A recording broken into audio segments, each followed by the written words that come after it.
RBV Agro. As notícias de agricultura, pecuária e a vida no meio rural. RBV Agro. Olá, boa tarde. Está no ar mais um RBV Agro, na comunicação de Murilo Roso e Priscila Polon. Tudo bem, Priscila? Tudo bem, obrigada. E você, Murilo? Tudo ótimo. Nós estamos na Semana Farroupilha. Amanhã, 20 de setembro, é o Dia do Gaúcho. Parabéns a toda a gente do Rio Grande do Sul. Quem nasceu, quem mora por lá e quem simplesmente cultua a tradição gaúcha. Em meu nome, representando os catarinenses, em nome da minha colega de bancada, que é paranaense, em nome do RBV Agro, parabéns, gauchada! Vamos tomar um chimarrão, vamos comer um churrasco, vestir uma bombacha, dançar uma vaneira, que tal, Priscila? Ô, coisa boa, hein?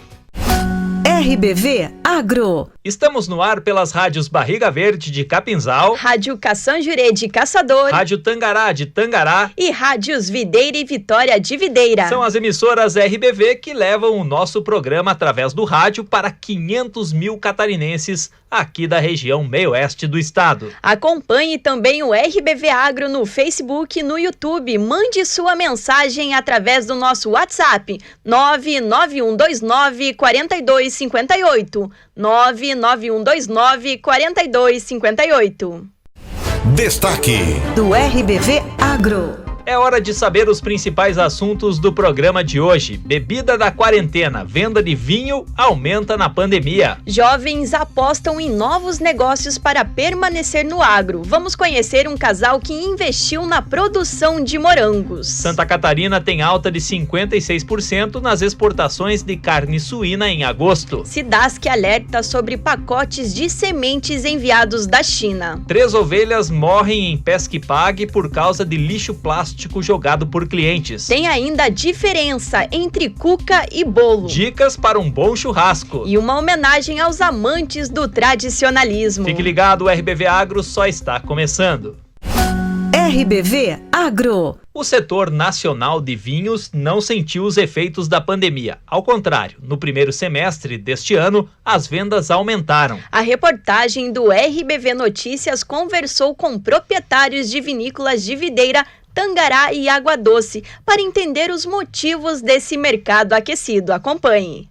O consumo de vinho está maior na pandemia. No primeiro semestre deste ano, as vendas da bebida nacional aumentaram mais de 50% em comparação com o mesmo período do ano passado. Os dados são da Associação Brasileira de Sommeliers. Guilherme Grando, da vinícola Világio Grando, de Água Doce, explica que um dos motivos para o aumento do consumo é a relação do vinho com a gastronomia, que também está em alta durante a pandemia. As pessoas começaram a se adaptar e começaram a consumir mais em casa. E em casa você não parte para bebidas mais quentes, né? Você vai partir para um vinho, para uma cerveja. Então o consumo de vinho aumentou. As pessoas estão comendo, cozinhando em casa e tomando mais vinho. Grando também comenta que o fechamento das fronteiras ajudou a diminuir a compra clandestina de vinho de outros países, favorecendo os rótulos nacionais. Com os fechamentos de fronteira, o brasileiro mostrou o quanto de fato é o consumo brasileiro de vinho. Porque antes nós tínhamos um consumo absurdo de contrabando, que ainda existe, mas claro que com o fechamento da fronteira ficou mais difícil. Então as pessoas que compravam somente vinhos clandestinos começaram a comprar vinhos legalmente, começaram a comprar em supermercados, em lojas e migraram então para uma compra legalizada.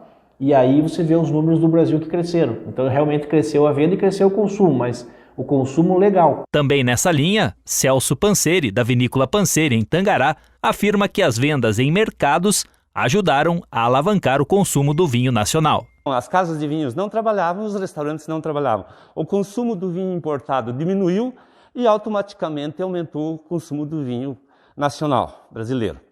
Com isso, a gente estava justamente no mercado, que era a única casa que estava aberta, e o mercado, assim, consumiu muito mais, as famílias consumiam vinho de uma forma muito mais volumosa, né? Panseri prefere não falar em números, mas revela que precisou usar estoques de anos anteriores para atender a demanda de 2020. Todos os excedentes de estoques de outros anos, que tínhamos 2018, 2019, excedentes de estoques, foi comercializado neste ano. Então o resultado exato em números não temos ainda, mas ele foi muito grande. Para o produtor Lucimar Zago, da Vinícola Zago, no município de Videira, o aumento nas vendas foi de 30% esse ano. Segundo ele, o que também ajudou foi a qualidade da uva da última safra. A safra desse ano foi uma excelente safra. Tivemos uma qualidade de uva excelente. Tivemos vinhos muito bons. Fazia anos que nós não tínhamos um vinho assim, aromático, bom de cor, excelente mesmo. Melhorou muito a venda, sabe? Tivemos um acréscimo, comparando do ano passado, um aumento de 30% aproximado das vendas do período do ano passado para esse ano. O meio-oeste, principalmente o Vale do Rio do Peixe, produz 86% da uva em Santa Catarina e, por consequência, é a principal região produtora de vinhos e espumantes do estado. No sábado que vem, nós temos mais uma matéria com as vinícolas da região, desta vez sobre turismo. Apesar da pandemia, as vinícolas que têm o privilégio de áreas abertas e extensas seguem recebendo turistas. Provavelmente você já ouviu a frase, o campo está envelhecendo, o que não deixa de ser verdade, mas nos últimos anos tem se notado uma mudança. O fortalecimento do agro, o acesso à tecnologia e as políticas públicas têm sido atrativo para os jovens permanecerem no campo. Camila de Araújo, 21 anos, e Juliano Frigoto, 26, moram na linha São Pedro, em Caçador. Além do plantio de hortaliças, o jovem casal procurou inovar para ter uma renda extra. A aposta foi na produção de morango. A ideia inicial nossa era ter alguma coisa implantada na nossa propriedade que desse sustento o ano inteiro, né? A gente trabalha com o tomate, o pimentão, repolho, só que essas verduras e tal, tem um tempo, aí acaba, a gente tem que plantar de novo, a gente fica um tempo ali sem ter um dinheiro, né? Aí a gente teve a ideia, né, de fazer o morango suspenso, né? Pra gente não ter tanto trabalho e tal, né? Porque no chão ele é mais dificultoso e tudo mais, e assim ele é o mais humanizado, né? A ideia veio após um curso da EPAGRE chamado Organização, Gestão e Protagonismo. Com empréstimo de R$15 mil para pagar em 5 anos, o casal plantou 3 mil pés de morango e 3 meses depois, eles já estavam colhendo os frutos. Apesar do pouco tempo na atividade, Camila já se sente realizada. Estou muito feliz, é um sonho, né? Porque a gente queria muito ter algo assim de fruta, alguma coisa diferenciada, né? E eu estou bastante feliz assim, com o resultado que está dando. A produção inicial é de 30 quilos por semana. O casal investiu também em uma máquina para embalar os morangos. As encomendas estão a todo vapor. Bom, o diferencial do nosso morango é que ele é orgânico, né? E ele também é um fruto de maior tamanho, ele não é esse tamanho tradicional que dizem, né? A gente também tenta vender o máximo maduro possível, porque assim, quanto mais maduro, mais sabor ele tem, mais doce ele é. Agora, no momento, estou vendendo particular, né? Para poder ter um retorno melhor no começo, porque o investimento é alto, né? E também a gente está disponibilizando o QR Code e tudo mais na EPAGRE para a gente tá podendo vender em mercado, né, também. Apesar da tradição da família de Juliano no plantio de hortaliças, ele já pensa em aumentar a produção de morangos no futuro. A gente tem ideia de, se der certo, a gente ampliar, né, aumentar, fazer uma estrutura melhor, porque a gente começou meio baixinho, que nem diz. Mas para frente a gente tem interesse em ampliar. Além do empréstimo sem juros, a EPAGRE apoiou o projeto dando orientação técnica para o cultivo do morango. A extensionista Daniela Conorati afirma que o casal é um exemplo que o jovem pode prosperar no campo. A Camila e o Juliano, né, na nossa visão, são jovens assim, muito determinados, muito focados e que nos deixam muito felizes com o entusiasmo deles de permanecer no meio rural, até porque a Camila é uma jovem que veio da área urbana, né, onde tinha acesso a muitas coisas que o jovem do meio rural muitas vezes não tem, e ela, junto com o Juliano, então, resolveu permanecer na propriedade. O que normalmente acontece diferente, né? O jovem sai do meio rural e vai para a cidade. Tem bastante gente que está desistindo indo para a cidade, né? Mas só que se a gente pensar diferente dos outros, do que eles estão fazendo, né, no meio rural, a gente consegue se destacar e fazer se você pensar em fazer alguma coisa diferente, vai dar certo. Segundo o Censo Agro 2017, das 501.000 pessoas que trabalham em estabelecimentos rurais em Santa Catarina, 81% possuem laços de parentesco com o produtor, número positivo em se tratando de sucessão familiar no agronegócio. Deixar aqui o nosso abraço para a Camila e o Juliano, da linha São Pedro em Caçador. Eu estive lá para fazer essa reportagem, fui muito bem recebido. O casal está de parabéns pela iniciativa, pela coragem de investir e pelo capricho. Pensa num moranguinho bom, Priscila. Acredito. Tá aqui na nossa bancada. No intervalo, eu vou provar. E você que está nos ouvindo pelo rádio, não deixe de acessar as nossas redes sociais para assistir ao vídeo dessa matéria, para ver a cor, o tamanho desse morango. Acesse o YouTube e o Facebook e procure por RBV Notícias. Tem mais notícia boa no agro, agora sobre um assunto que já comentamos por aqui em programas anteriores, o selo Arte. Produtor de queijo serrano em Bom Retiro é o primeiro a receber esse certificado em Santa Catarina. Santa Catarina deu início à entrega do selo Arte para produtos artesanais. O queijo serrano, produzido pela família Zanelato, em Bom Retiro, é o primeiro produto catarinense a receber a certificação e poderá ser comercializado em todo o Brasil. A entrega oficial do selo na propriedade da família ocorreu nesta quarta, dia 16, com a presença do secretário de Estado da Agricultura e Desenvolvimento Rural, Ricardo de Gouveia, e do secretário de Agricultura Familiar e Cooperativismo do Ministério da Agricultura, Fernando Schwank. O selo Arte é uma conquista dos produtores rurais e permite a comercialização de produtos como queijos, embutidos, pescados e mel em todo o território nacional. Para ser considerado artesanal, o produto deve ser individualizado, genuíno e manter as características tradicionais, culturais ou regionais. Também deve ser regulamentado e reconhecido como artesanal pelo Estado de Santa Catarina. A concessão do selo Arte é feita pela SIDASC, por meio do Departamento Estadual de Inspeção de Produtos de Origem Animal. De Florianópolis, Fabiana Delis. RBV Agro. A estimativa para a safra de verão 2020-2021 em Santa Catarina aponta para um crescimento nas principais culturas agrícolas do estado. A apresentação foi realizada pela EPAGRE durante evento online nesta semana. A EPAGRE estima um crescimento nas principais culturas agrícolas de Santa Catarina para a safra de verão 2020-2021.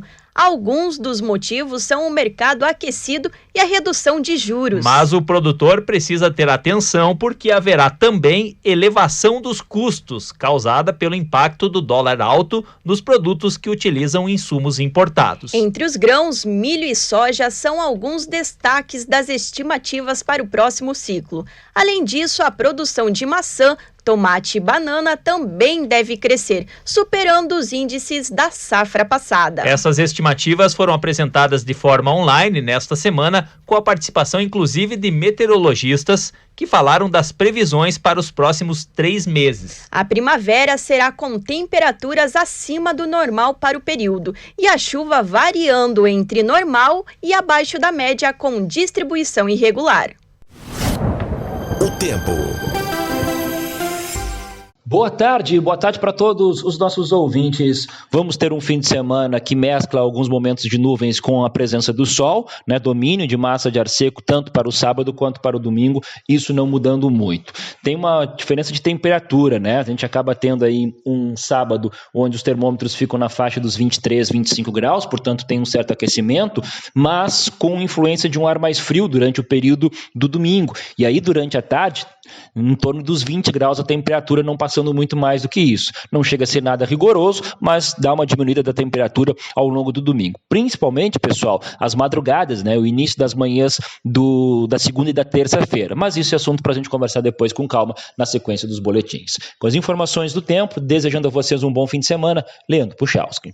Vamos a um breve intervalo e no próximo bloco, o representante da Cidasc vai falar sobre as sementes misteriosas enviadas da China. Filhotes de ovelha morrem após comer plástico. Tem ainda as matérias de gastronomia e uma homenagem pelo Dia do Gaúcho. Quem nos assiste pela internet vai curtir no intervalo fotos de cavalos. Dia 14 de setembro, segunda-feira que passou, foi o Dia do Cavalo. Data instituída em 2003 pelo governo do Rio Grande do Sul, com a intenção de fazer parte das festividades da Semana Farroupilha. Voltamos já!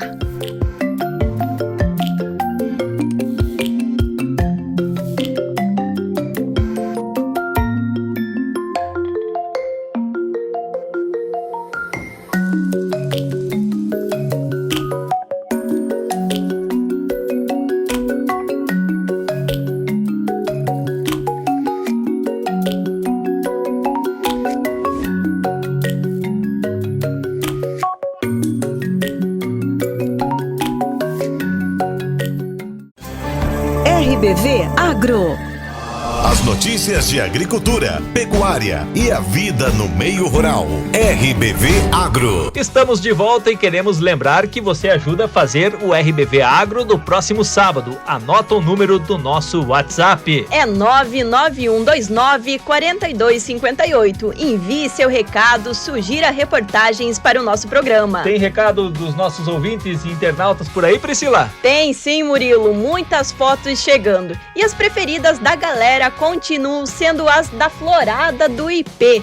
Leonir Baldiceira, da linha Moresco, em Rio das Antas. Obrigada pela audiência. Cleide Comáquio, da linha Caravaggio, em Tangará. Um abraço, Cleide. Nilza Morige, sede Etelvina, em Videira. Sandro Seco, que registrou belas fotos do IP amarelo na Ipagre, em Videira. E o Artêmio Cordeiro mandou foto de 2 jacu comendo ameixa na propriedade dele em Rio das Antas. Quer participar do RBV Agro? Anota o número do nosso WhatsApp no seu celular, que é o 99129-4258. Entrevista da semana. A entrevista de hoje é sobre as sementes misteriosas supostamente da China que alguns catarinenses receberam pelos Correios nesta semana. A engenheira agrônoma e gestora da Divisão de Defesa Sanitária Vegetal da Cidasc, Fabiane dos Santos, explica o risco que sementes desconhecidas podem trazer para o agro brasileiro e orienta o que fazer. Diversos países, como Estados Unidos, Canadá e mais recentemente o Brasil, têm alertado a população em relação ao envio de pacotes de sementes provenientes de vendedores da China ou outros países asiáticos, como Taiwan, por exemplo. O governo chinês já se pronunciou dizendo que esses envios são falsificados, ou seja, a princípio, a procedência dessas sementes pode ser de qualquer parte do mundo. Essas sementes estão vindo, na maioria, atreladas a mercadorias adquiridas em sites de compra desses países, como forma de brinde. É importante salientar que a importação de material propagativo ou semente deve ser autorizada pelo Ministério da Agricultura para que passe por um processo de quarentena, assim se evitando a proliferação de pragas e doenças prejudiciais à agricultura brasileira. É importante, então, que as pessoas que tenham recebido esses pacotes encaminhem a Cidasc ou diretamente para o Ministério da Agricultura, não façam uso de qualquer forma, não plantem, não façam doação ou mesmo destruam, para que as pessoas que enviaram esse material sejam devidamente responsabilizadas, assim como a gente consiga identificar se de fato elas estão vinculando pragas e doenças que podem prejudicar a agricultura brasileira ou até mesmo a agricultura catarinense.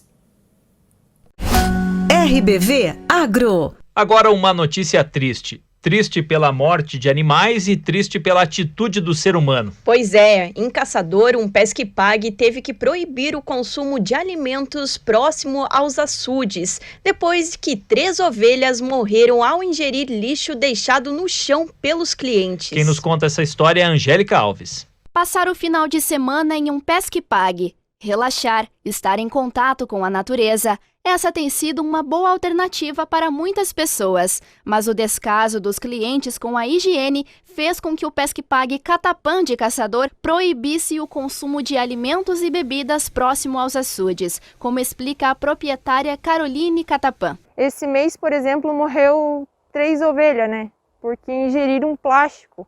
O pessoal deixa a sacola plástica no chão, a ovelha ingere e às vezes demora até um mês, que ela fica sofrendo ali até vir a óbito, até falecer. Infelizmente, o problema é mais frequente do que se imagina. Mais da metade das ovelhas que existiam no local morreram da mesma forma. O veterinário Luan Varela explica que o plástico acaba interrompendo o fluxo estomacal das ovelhas.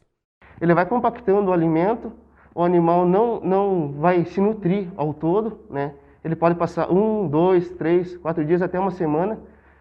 Esse animal ele vai vir a óbito, com certeza, né? E para identificar o problema é somente fazendo uma necrópsia. Caroline afirma que mesmo depois de muitos pedidos e intervenções, os maus hábitos não mudaram. Foi colocado lixeiras em vários pontos, né, do estabelecimento e infelizmente não resolveu. Muitas vezes eles jogam nos pés das lixeiras e não se dão o trabalho de jogar o lixo dentro dela. Outro problema muito frequente que a gente tem é que aqui o pessoal da nossa comunidade é um pessoal muito unido, eles zelam muito pelo meio ambiente. Então as estradas estão sempre limpas. Só que na segunda-feira, por conta que o pessoal muitas vezes pega a coisa que leva para casa, até na saída do asfalto tem garrafa de vidro, garrafa PET, marmita, sacola e vai indo até aqui, até lá na saída do asfalto, lixo. O comunicado feito pelo Pesque-Pague teve grande repercussão, mas Caroline explica que o principal objetivo é conscientizar.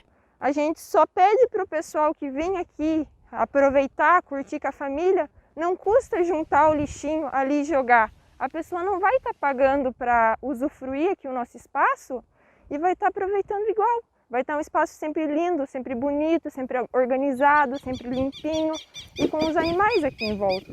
Para o RBV Notícias, Angélica Alves. O plástico é um problema ambiental muito grande. Não só o risco dos animais da propriedade ingerir, como nós vimos nesta reportagem, mas de maneira geral, né, Priscila? Exatamente. Segundo os estudos ambientais, sem mudanças sistemáticas urgentes na forma como o plástico é produzido, consumido e eliminado, a poluição do plástico deverá dobrar até 2030. RBV Agro. Agronegócio em destaque. Santa Catarina tem alta de 56% nas exportações de carne suína em agosto. Confira na reportagem de Leonardo Franzoni. Santa Catarina alcançou no mês de agosto o segundo maior faturamento com exportações de carne suína desde 1997. Com um valor 56,8% maior do que no ano passado, a suinocultura vem se destacando no agronegócio catarinense, como reforça Alexandre Guiel, analista de Socioeconomia e Desenvolvimento Rural da EPAGRE. Em agosto, mais uma vez, um dos principais destaques das exportações catarinenses foi a carne suína. O estado exportou pouco mais de 50 mil toneladas de carne suína nesse mês, com um faturamento de aproximadamente 109 milhões de dólares. Esse é o segundo melhor resultado mensal em termos de valor de toda a história, atrás apenas de maio deste ano. Esses bons resultados têm sido fundamentais para o setor, já que o mercado interno encontra-se desaquecido, tanto por conta da pandemia quanto da crise econômica que o país enfrenta. As receitas cambiais conseguidas com as exportações possibilitam também que empresas e produtores lidem melhor com o significativo aumento nos custos de produção que vem sendo registrado nos últimos meses. De janeiro a agosto deste ano, Santa Catarina já exportou aproximadamente 345 mil toneladas de carne suína, um crescimento de 27,5% em relação ao mesmo período do ano passado. O faturamento já passa dos 758 milhões de dólares. De Florianópolis, Leonardo Franzoni. Priscila, que história é essa de diferença de cuca e do bolo? Pra mim, cuca é aquela que tem farofa em cima, o resto é bolo. Pois é, pra mim também, mas tem gente que considera a nega maluca, por exemplo, uma cuca. Pra essas pessoas, bolo é só aquele confeitado e com recheio. Pois é, né, pessoal? Que dilema, o que é cuca e o que é bolo? Para entender mais sobre essa situação, eu estou aqui na Associação da Igreja Luterana para falar com a Maria Kramer. e ela vai nos explicar um pouquinho sobre toda a história da cuca. A cuca, na verdade, ela tem a origem dela, é uma origem da Alemanha mesmo, alemã. Como ela é feita com fermento de pão, como ela tem recheio, como ela tem a farofa, proveniente do pão, só que mais doce. A nega maluca daí a gente pode chamar de bolo também, né? Mas a cuca não. Claro que historicamente ela foi sendo modificada, né? E hoje, sabores que nunca se imaginava de pôr numa cuca, hoje nós colocamos. O bolo, na verdade, o bolo você faz com fermento em pó, né? E não precisa, amassa na batedeira, bate na batedeira e não tem, cresce ali assando, né? E essa aqui não, essa tem que deixar crescer, cresce na forma, aí é que vai pro forno. E agora que a gente já sabe a origem da cuca, a Dona Maria vai nos ensinar a fazer, não é? Os ingredientes de uma cuca, para uma cuca são 500 gramas de farinha de trigo, 200 gramas de açúcar, 2 ovos, 100 gramas de manteiga, 1/4 de litro ou uma xícara de leite morno, 1 colher de sopa de fermento para pão, sal a gosto e pode pôr açúcar de baunilha a gosto, pode pôr canela a gosto, tudo isso na massa. E a massa ela deve ser mole, não dura.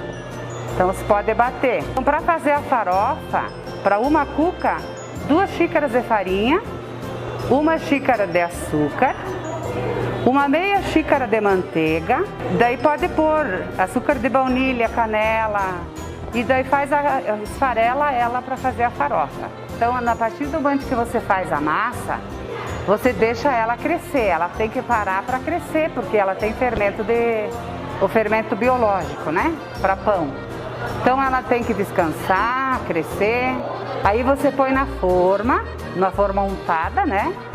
E também deixa crescer mais um tempinho. Aí que você vai fazer o recheio e vai pôr a farofa e daí vai assar, né? Em torno de 40 minutos elas vão assar. Isso aqui, ó, de muitos e muitos minutos e muitas mãos, agora ela tá pronta. Agora que você já sabe que a cuca é proveniente do pão doce, eu já vou escolher a minha aqui. Uma mais linda que a outra, mas essa aqui tá com uma carinha divina. Gente, isso é cuca. Gostou da matéria? Manda uma mensagem de WhatsApp pra gente comentando nossas reportagens e aproveita para sugerir assuntos que você quer ver e ouvir aqui no RBV Agro. 99129-4258. RBV Agro. Falando em cuca, na matéria anterior, você sabe, Priscila, que tem muito alemão aqui na nossa região. E alemão gosta de cuca com churrasco. Tô sabendo dessa história. Lá no Paraná também é assim. Vamos falar de churrasco agora? Tem certeza? A essa hora, Murilo? Eu também tô com fome, mas fazer o quê? Se tá aqui no roteiro, tem que chamar na matéria. Tá chegando de novo a Angélica Alves. Tudo bem, Angélica? Oi, gente, tudo bem com vocês? Aqui tá tudo certo. Olha, estamos na Semana Farroupilha e hoje vamos falar sobre o churrasco, que com certeza é o prato mais conhecido da culinária gaúcha. E por isso, estamos no restaurante Cachoeira, onde o Alexandre e o Vilmar vão nos dar dicas especiais para fazer um churrasco no capricho. Para mim, o segredo para um bom churrasco é você ter tempo. Você não pode pegar a carne e pôr em cima do fogo aí, só sapecar. Então, quanto mais tempo você tiver para assar, né, não colocar muito na brasa, depende do corte, ele gosta de mais brasa, depende do corte, ele gosta de menos lavareda, né? Então, sempre tomar cuidado. Sempre que você quiser programar um churrasco, tem que se programar com o tempo, né? Colocar ali devagarzinho, ir jogando conversa fora, tomando um aperitivozinho e deixando a carne cozinhar no tempo dela, né? O tempero nós trabalhamos só com sal grosso. Para carne ou churrasco é só sal grosso. Agora, e daí você, na hora do assar, você tem que saber, porque se você pega ela e coloca em cima do fogo e só faz o fogo lá em cima, Você só vai assapecar ela, você não vai assar ela. A dica é que quando a pessoa for no açougue para escolher a carne, ela já tenha mais ou menos em mente para quantas pessoas ela vai fazer o churrasco, mais ou menos que horas que ela pretende colocar, assar e quando que ela quer comer, né? São os itens básicos que você tem que se perguntar, né? Aí a questão de escolha da carne, geralmente a gente procura uma carne que não seja muito magra, mas também não seja muito gorda, fica naquela linha intermediária, porque a gordura vai ajudar no sabor da carne e também na maciez. E a maior dica para quem vai comprar costela é que sempre tome cuidado com a questão do osso. Dá sempre aquela olhadinha no osso, que ele tem que ser estreitinho sempre ou mais redondinho, né? Que daí indica que o boi que você está comprando, a carne que você está comprando é de um gado mais novo, né? Quanto mais larga for a ripa da costela, mais idoso vai ser aquele boi que forneceu aquela carne. E aí, gostaram dessas dicas? Você também tem os seus segredos para o churrasco? Conta pra mim! Esse foi o Água na Boca de hoje. Semana que vem tem mais. Para o RBV Notícias, Angélica Alves. Sem comentários, Murilo. Essa seria a hora certa para encerrar o programa e correr para a churrascaria. Sim, total. Mas nós ainda temos um último destaque aqui no RBV Agro. A nossa homenagem aos gaúchos. Estamos aqui hoje reunidos com a família para mais uma Semana Farroupilha em comemoração ao dia 20 de setembro, o Dia do Gaúcho. E para comemorar o Dia do Gaúcho, estamos com quem mais amamos, que é a nossa família, onde eles sempre participam conosco de rodeios, cavalgadas, bailes, curso de danças e até mesmo da roda de chimarrão. O melhor lida que tem é essa lida gaúcha, a lida de rodeio, cavalgada. Isso aí só faz amizade, só faz amigo, só faz companheiro, porque só dá gente boa, né, nessa nossa lida de gaúcha aí, né? Passando de geração para geração, esta linda tradição onde se reúne o pai, o filho, o neto e os bisnetos, todos num único propósito, que é manter a tradição gaúcha, esse espírito gaúcho e, claro, a união com a família e amigos. Essa é uma lida boa, uma lida tranquila, saudável, né? Uma lida sem droga. Que nem diz outro, acabou que usa uma bombacha, não usa droga no bolso da bombacha, né? Isso mesmo. E para ser gaúcho não precisa ter nascido no Rio Grande do Sul. Gaúcho é quem cultiva a tradição, né? Como filha, cultivei essa tradição, né? E hoje, sendo mãe, pretendo passar ela para minha filha. Não vejo um meio melhor para criá-la, como meu pai falou, é um meio onde se cultiva muito respeito, onde a gente tem muito valor. E eu digo que a cultura gaúcha é uma cultura que ela ouve os sábios e que ela escuta os novos. E é uma cultura muito bonita. Parabéns mais uma vez, gauchada. Fim de papo no RBV Agro de hoje. Bom final de semana pros guris e pras gurias. Obrigado pelo carinho da sua audiência. Encontro marcado sábado que vem. Até lá. Tchê. RBV Agro. As notícias de agricultura, pecuária e a vida no meio rural. RBV Agro.